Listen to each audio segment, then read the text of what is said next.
Você está na 101,5 FM, CBN Amazônia, Manaus.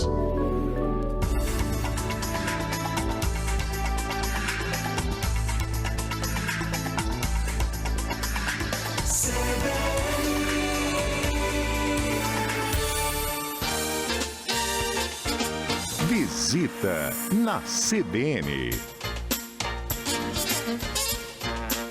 Com Edilene Mafra. Oi, gente, um ótimo sábado para quem está sintonizado aqui com a gente na 101,5 CBN Amazônia. Começa agora o seu Visita na CBN neste 7 de novembro de 2025. Mas não é 7, Charles, é 8. 8 de novembro de 2025. No programa de hoje, a gente vai falar sobre um tema de alcance global. Talvez você esteja se perguntando, COP30? O que é essa COP30 que está todo mundo falando? A COP30, que será realizada em Belém do Pará, de 10 a 21 de novembro, é o grande evento que traz, para a Amazônia os olhares do mundo. Ela é a primeira conferência do clima sediada aqui nessa região tão importante para o mundo. Esse é um marco histórico. Pela primeira vez, o Coração da Floresta vai receber os líderes mundiais para discutir o futuro do planeta. Mas qual será essa escolha? E aí, o que ela representa, de fato, fazer uma conferência como essa aqui na Amazônia? Quais são os impactos da COP30 e que ela trará para o Brasil e para o Pará e, por que não dizer, para toda a Amazônia?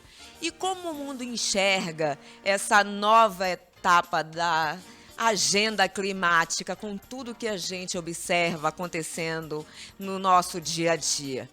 Gente, para responder essas perguntas, o Visita na CBN recebe hoje Heitor Kadri, diretor do Escritório Regional da ONU Turismo nas Américas, que participa conosco direto de Riad, na Arábia Saudita. Seja bem-vindo, Heitor. Olá, Edilene. Bom dia a todos os ouvintes da Rádio CBN Amazônia. Um prazer enorme estar com vocês. Heitor, muito obrigada. A gente tem um fuso de diferença de 7 horas de Manaus para Riad. Muito obrigada por você estar conosco conversando sobre esse tema tão importante. E eu queria lembrar, Heitor, aos nossos ouvintes que eles podem acompanhar esse programa também pelo canal da CBN, lá no YouTube, @CBN Amazônia. Você pode acompanhar, porque CBN é rádio com imagem. Como o programa de hoje é gravado, a gente não vai ter interação, mas a CBN Amazônia está nas redes sociais: Twitter, TikTok, Facebook e Instagram, e nós somos @CBN_Manaus. Heitor, agora a gente vai começar a falar sobre a COP30, que é a 30ª Conferência das Nações Unidas sobre a mudança do clima, e a gente pode falar que é a Conferência das Partes, né? Um encontro global anual, onde os líderes mundiais, cientistas, organizações não governamentais e representantes da sociedade civil também discutem essas ações, e é interessante para a gente entender, né? Vamos começar a entender a COP e como essa conferência sendo realizada aqui na Amazônia. Qual é esse significado simbólico, Heitor, e também político dessa escolha para o Brasil? Perfeito, Edilene. Primeiro, queria parabenizar você e a emissora por tratar desse tema tão importante e atual. Acredito que para os ouvintes pode ser de grande valia ter essa discussão com a gente ou acompanhar. A importância é vital. Muito se fala sobre a questão geográfica.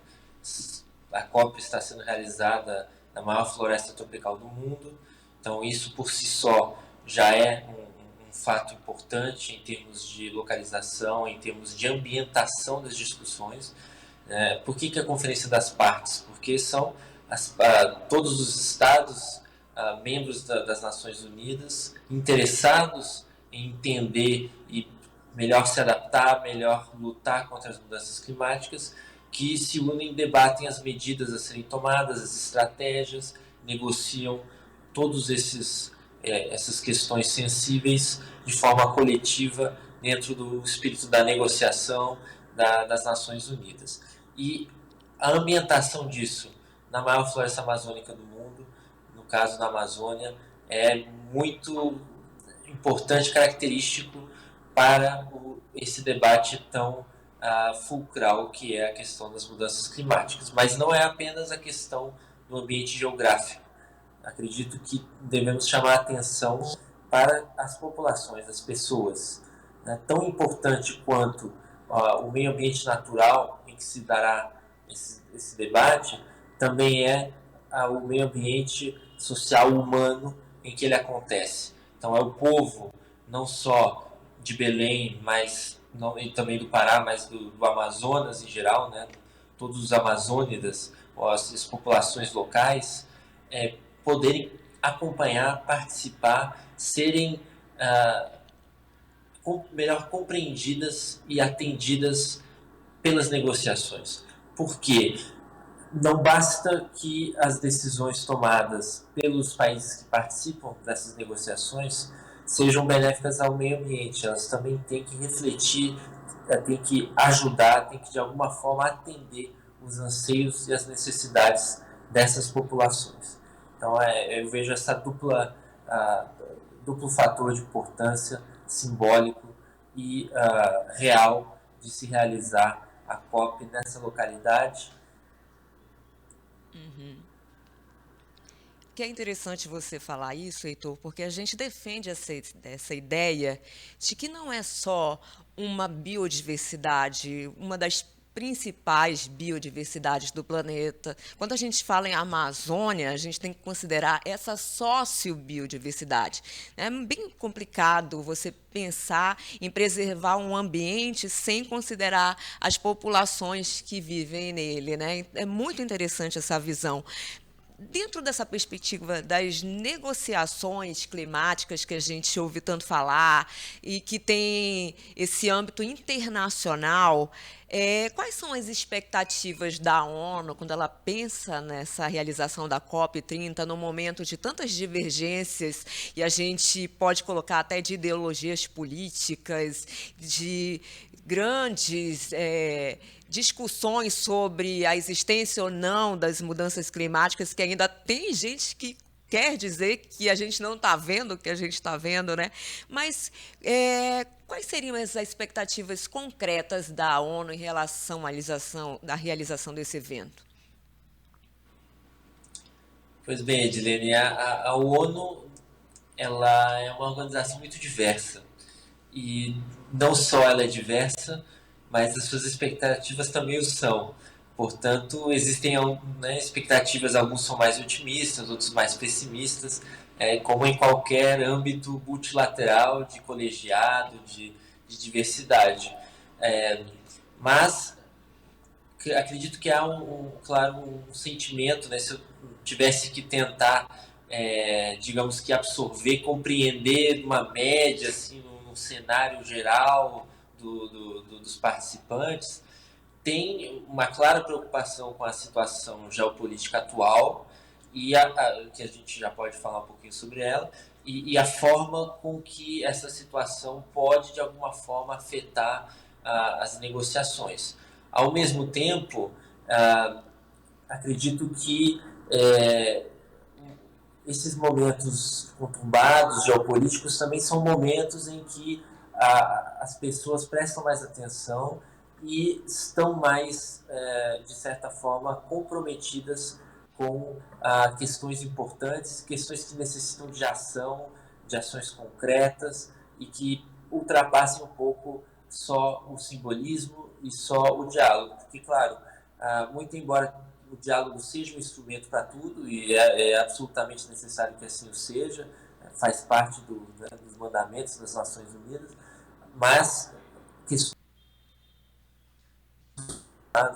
né, com soluções reais também. Portanto, esses diálogos, de alguma forma, têm que trazer soluções concretas, não que já não existam várias, né, nesses anos todos de negociação, tivemos muitos avanços, mas a ideia é que se possa continuar tendo avanços e que, pelo menos, os países mais comprometidos possam, de uma certa forma, encabeçar esse movimento e conseguir trazer mais ações concretas e aproximados dos objetivos que foram fixados, né, foram lançados, que são ambiciosos e vão demandar um esforço coletivo de todos os países e não só dos países, né, porque também a população não pode colocar toda a responsabilidade no Estado.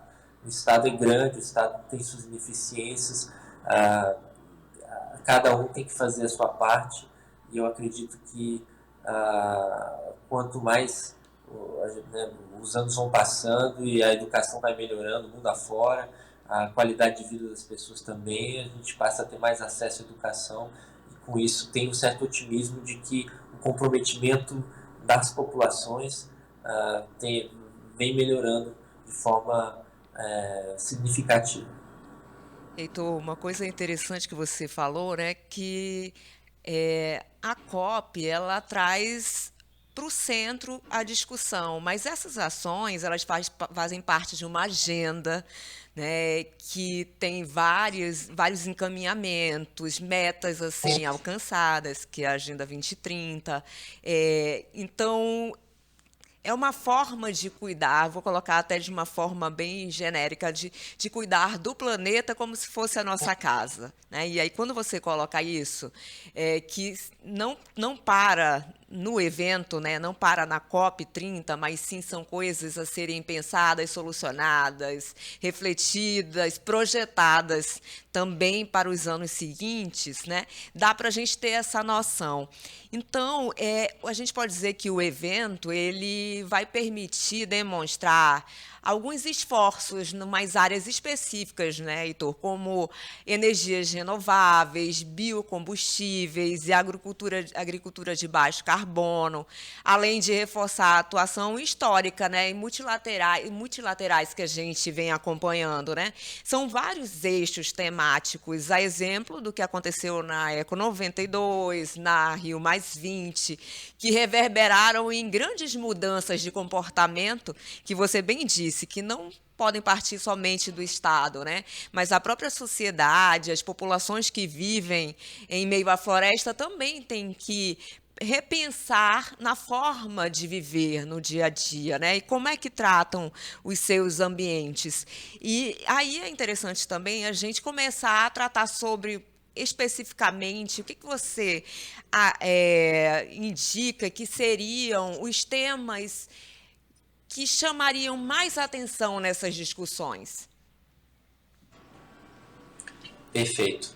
Bom, eu preciso, como diretor da ONU Turismo, eu preciso puxar um pouquinho para o meu setor e queria, né, levar um pouco de conhecimento aos ouvintes, dizer que o turismo ele é um setor extremamente próspero no mundo inteiro, hoje representa cerca de 10% do PIB mundial, o que é uma cifra astronômica, e é um setor que ainda tem grande potencial. Nós estamos numa revolução tecnológica e, como Edilene, você mencionou algumas coisas como transição energética, etc., a tecnologia vai cada vez mais contribuir para todos esses fatores que você mencionou, por meio da inteligência artificial em especial, mas vai gerar uma série de perturbações em níveis sociais e trabalhistas. Então, na ONU e no mundo inteiro, há uma certa preocupação de como vai ficar essa questão a partir do progresso tecnológico e da ampliação, né, dessa inteligência artificial. Mas o turismo é um setor muito especial. O turista ele precisa da convivência humana. né, valoriza a cultura, valoriza a hospitalidade. Então, a inteligência artificial, por mais que ela vai também permear de alguma forma o setor do turismo, ela vai sempre ser utilizada de uma forma acoplada ou minimamente harmônica com o trabalho humano e com as experiências humanas. E por isso que eu acho que dentro dessa COP, para mim, aí claro, já puxando para a minha área, o que me chama muita atenção é a questão do SAF, do Sustainable Aviation Fuel, né, que é dos combustíveis sustentáveis de aviação. Por quê? O turismo é um setor que tem aumentado ano a ano e, ao mesmo tempo que é um setor que depende muitas vezes de um meio ambiente equilibrado para que ele funcione bem, então qualquer praia, floresta que se visite, né, a maioria dos monumentos atrativos naturais dependem de um ecossistema equilibrado, sob pena de prejudicar o próprio atrativo que a pessoa foi até o local para ver, para experimentar. Ao mesmo tempo também o turista pode ser um grande protetor desse ambiente ou ele pode ser um grande destruidor do ambiente, dependendo de como ele se comporte, né? Então a ideia é que através do turismo a gente possa conscientizar o visitante para que ele seja o primeiro a proteger o meio ambiente que ele esteja visitando e para permitir um ciclo virtuoso, em que cada vez mais as pessoas vão ter acesso à viagem, cada vez mais pela circulação de riquezas, com o avanço da inteligência artificial e das tecnologias, vai ficar cada vez mais barato locomover e cada vez mais as pessoas vão ter mais tempo livre, porque a tecnologia, isso já está acontecendo, esse ano foi incrível, né? Quem está no mercado de trabalho, especialmente no mundo corporativo, percebeu como a inteligência artificial absolutamente mudou o cenário corporativo e trabalhista nesse ano de 2025. Então, cada vez mais as pessoas vão ter mais tempo para se dedicar ao lazer e, portanto, ao turismo. Então, eu acredito que a questão do combustível sustentável de aviação vai ser essencial, porque o deslocamento dessas pessoas é o calcanhar de Aquiles do turismo em termos de poluição, porque contribui em cerca de 50% a 55% das emissões do setor de turismo são esses deslocamentos dos turistas. Portanto, a gente tem condições de diminuir essas emissões, a gente vê dentro do setor não só dos consumidores que se preocupam cada vez mais também em adquirir produtos sustentáveis, em ter selos verdes, tanto na questão das hospedagens, como também na aviação, ao comprar a passagem aérea, ver se tem ou não certificado de baixa emissão, pagar mais para poder adquirir um produto que vai ser, de forma garantida, menos poluidor. E, com tudo isso, a gente precisa também usar as novas tecnologias, e aí puxando agora para a parte de bioeconomia, foi mencionado, e o Brasil tem um potencial enorme. Eu quero citar apenas das várias soluções, que é a questão da macaúba. A macaúba é uma palmeira, enfim, nativa do nosso país, que tem um óleo, que são pesquisas recentes demonstraram, que tem grande potencial para virar biocombustível de aviação e que durante o seu plantio, que demora aproximadamente uns 5 anos para maturação, ela capta gás carbônico. Portanto, nesses 5 anos em que demora para fazer o plantio até chegar à maturidade da palmeira, ela vai contribuir reduzindo o gás carbônico na atmosfera, e depois disso ela pode ser utilizada como combustível de aviação. Então, são essas soluções, especificamente ligadas com o setor de turismo, que mais me chamam a atenção e que eu quero chamar a atenção para o ouvinte, para ele entender como a gente tem grandes discussões vindo que podem contribuir não só para proteger o nosso planeta e as nossas populações, mas também para trazer prosperidade para o nosso país. Porque o Brasil é um celeiro enorme de tudo quanto é tecnologia e soluções para ajudar a humanidade a superar essas crises. É interessante. Olha, você que está sintonizando na CBN Amazônia, está ouvindo uma conversa hoje com o Heitor Kadri, que é diretor do Escritório Regional da ONU Turismo nas Américas. Lembrando que a ONU é a grande promotora da COP30, que vai ser realizada no Pará a partir do dia 10 de novembro. Um tema tão falado, tão comentado, que a gente aqui no Visita na CBN também quis se aproximar e entender como é que a COP vai influenciar na nossa rotina, os resultados vão influenciar no nosso futuro. Heitor, foi bem interessante você puxar a brasa para sua sardinha e falar do turismo, até porque são inúmeros temas que vão estar sendo debatidos na COP, realmente ficaria difícil a gente falar de forma muito geral, e você traz alguns exemplos, e a gente tem que falar um pouco sobre essa consciência que tem que estar envolvendo o ecossistema do turismo, principalmente quando a gente fala em Amazônia, que essa questão da consciência ambiental, da preservação ambiental, dessa possibilidade de que, aí a gente puxa mesmo para o seu lado, de que o turismo ele possa ajudar a desenvolver, né, que as pessoas não deixem de conhecer as possibilidades, as opções, aí a gente traz aqui para a Amazônia, mas que todos os lados desse ecossistema, todos que interagem, tenham esse pensamento sustentável, consciente. E quando você fala isso, eu me coloco no lugar da turista, né?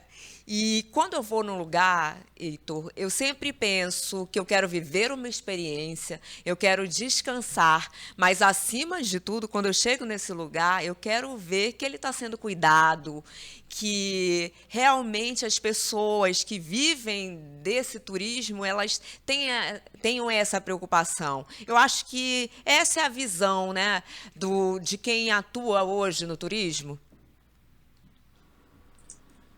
Sem dúvida, eu acredito que é até uma questão de sobrevivência hoje. Nos últimos anos, isso é um fator muito positivo, a população em geral tem ficado cada vez mais exigente em relação à preservação do ambiente que ela visita, à questão da sustentabilidade de todos os serviços que o turista utiliza.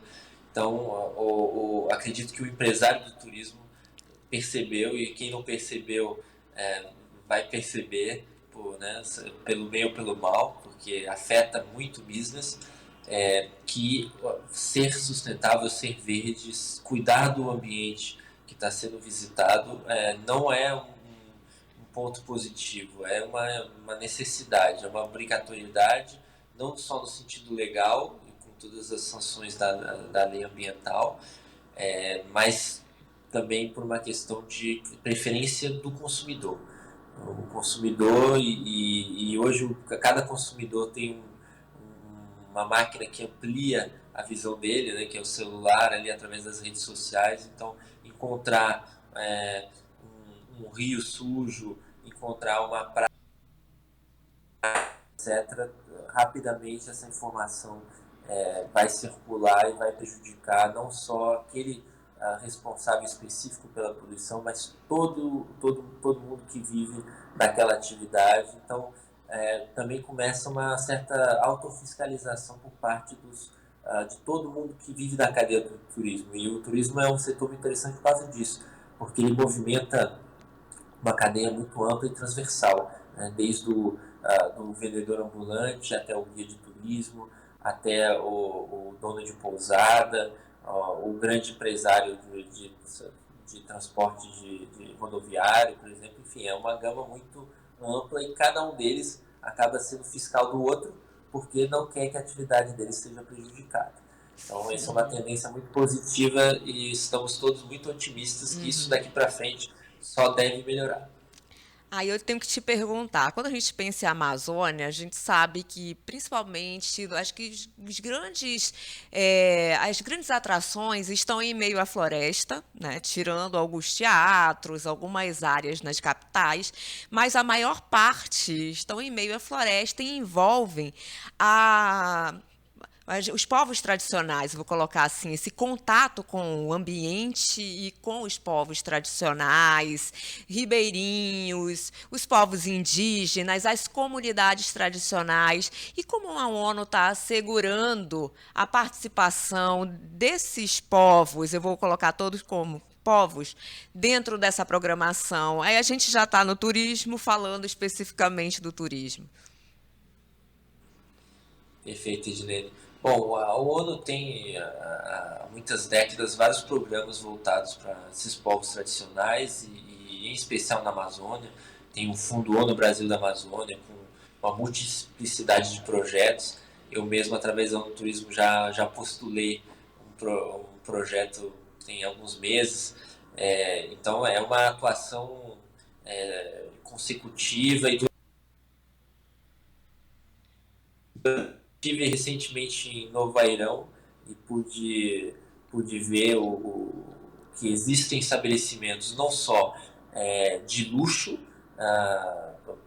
não vou usar nomes, né, para não fazer publicidade comercial, mas tem ali pelo menos 2 belíssimos estabelecimentos que conseguem trazer prosperidade e riqueza para a população e, ao mesmo tempo, que trabalha intrinsecamente ligado com os ribeirinhos e as comunidades tradicionais, em que se tem a utilização desses produtos locais, visitação quando a comunidade assim o quer, né? A integração dos recursos naturais de forma sustentável, controlada pelos agentes públicos e ambientais. Então, é esse tipo de ecossistema do turismo que a gente quer ver, mas queremos ver muito mais, porque a Amazônia é enorme, o potencial é quase infinito, e hoje a gente tem ali, né, pouquíssimos estabelecimentos que realmente atuam, digamos assim, a nível internacional e com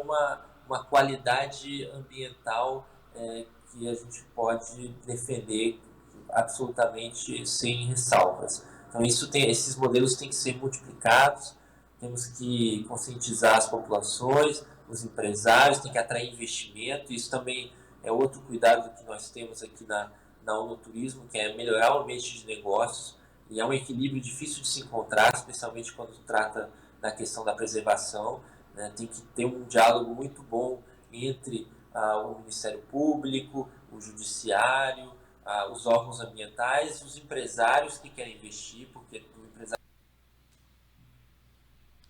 da região e movimentar a economia se ele se sentir seguro de que aquele empreendimento vai dar certo. Então, aquele empreendimento tem que ser de acordo com as leis ambientais, mas também tem que essas licenças, uma vez que elas forem concedidas, elas têm que ser respeitadas também para que o empresário não seja lesado e que haja uma corrente positiva de empreendimentos verdes e sustentáveis na região, e fazendo sempre esse trabalho, e a ONU está aqui para isso, junto com as comunidades, acompanhando, e nós temos, né, diversas agências, e a ONU Turismo é uma das 40 e poucas agências da ONU, mas tem várias outras que estão na região fazendo projetos mais voltados para o humanitário, para a educação, cuidando do patrimônio mundial, como a Unesco, né, Unicef, criança e adolescente. Então é um trabalho 360 que a gente tenta fazer de forma coordenada aqui nas Nações Unidas.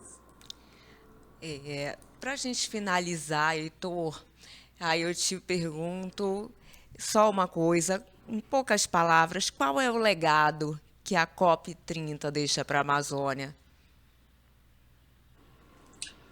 São vários legados, né? Do ponto de vista de identidade, eu acho, que é de fazer com que o Amazônida se sinta visto, percebido de uma forma global, e que ele tenha orgulho da sua identidade, da sua cultura, da sua diversidade. Então esse é o primeiro ponto.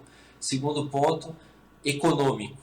Sem dúvida vai ter um legado econômico, e aí eu trago especialmente a questão do turismo, porque com a COP em Belém, na porta da Amazônia, a gente tem uma divulgação, assim, um ganho em termos de visibilidade de um destino, e a gente sabe que o turista que vem ao Brasil, isso é um número em torno de 90% a 95% das vezes, qualquer estrangeiro que vem para cá, ele retorna, por causa da nossa hospitalidade, né, de todos os fatores positivos que tem o nosso país. Então, todo mundo que está vindo para a COP, eu calculo que essa média vai se manter mais ou menos assim, uns 90% eventualmente vão retornar, e todo mundo que veio vai estar, né, são pessoas distintas, com alta popularidade, então, em termos de visibilidade, vai gerar um ganho econômico, e eu espero que seja muito duradouro.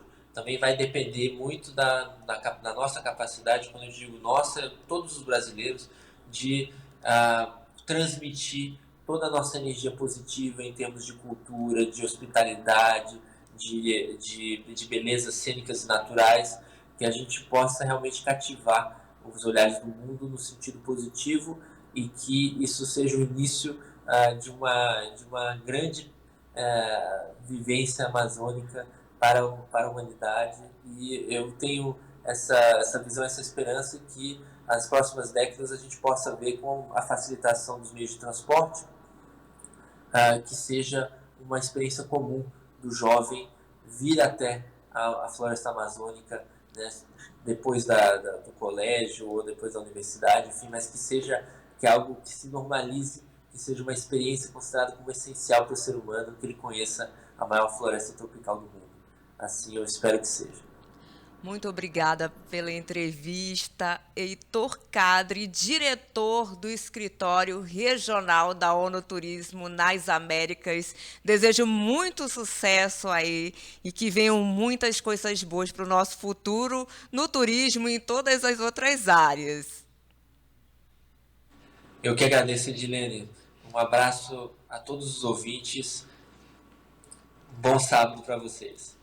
Um ótimo sábado para você. Gente, lembrando que o Heitor Kadri falou com a gente direto de Riad, na Arábia Saudita. Para a gente encerrar o programa, eu quero lembrar que a COP30 ela está acontecendo no momento em que todos os olhos do mundo estão voltados para a Amazônia. E isso é um convite a gente a repensar o futuro do planeta a partir das nossas ações também, no dia a dia, a gente como parte, né, das pessoas que constroem futuro, em cada ação que a gente tem no nosso dia a dia. A entrevista de hoje com o Heitor Kadri, diretor da ONU, diretor do Escritório Regional da ONU Turismo nas Américas, vai estar disponível no canal da CBN, @CBN Amazônia, no YouTube. A produção de hoje foi de Patrick Mota Filho, com a operação de áudio de Charles Costa, direção executiva de Daniele Pires e direção geral de jornalismo de Paulo Fernandes. A gente volta na próxima semana, gente. Um ótimo sábado e muito sucesso para todo mundo que está nos representando na COP30, inclusive a Nicole, que já chegou hoje de manhã no Banzeiro da Esperança, e você acompanha a cobertura completa aqui na CBN Amazônia. Até sábado que vem. Tchau, tchau. Visita na CBN com Edilene Mafra. Você está na 101,5 FM, CBN Amazônia, Manaus.